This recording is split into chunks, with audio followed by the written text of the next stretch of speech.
First step is going to be open up the hood, take off your oil cap. You're going to locate your oil pan plug right here. It's a 14 millimeter.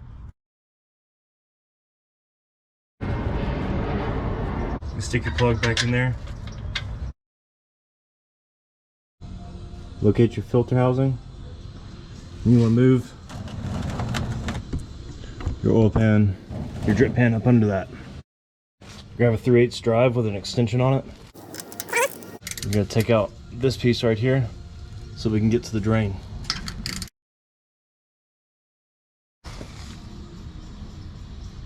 In place of that drain, you're going to take this little drain piece right here that came probably with your filter and screw it up in there. Alright, so here we are again with just a little bit of a drip coming down. I'm not going to wait for the rest of it. So I'm going to take this plug back out.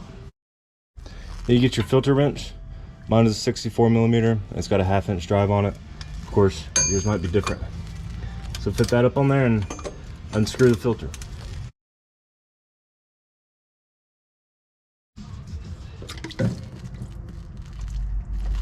Alright, so now you're going to have your old filter, your filter housing.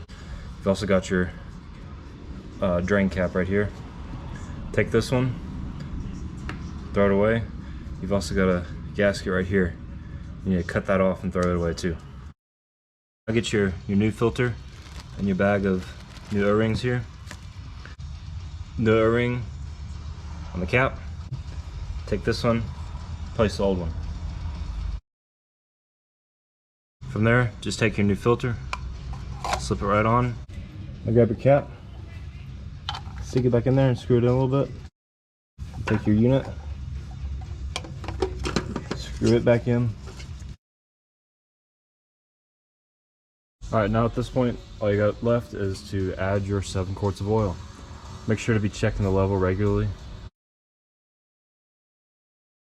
I'm filling. Again, you want to check your level. Pulling this little yellow tab right here. Put your dipstick out. Wipe off the end of it. We're going to look for it to be level right between those 2 dots. Looking like we have a little bit much, but it's still between them. So we're good to go. Just make sure after you've run it for a little bit, you come back, check it again, and add it oil if you need to. And that's all. Thanks for watching. All you got left is to put on the skid plate, then you're done.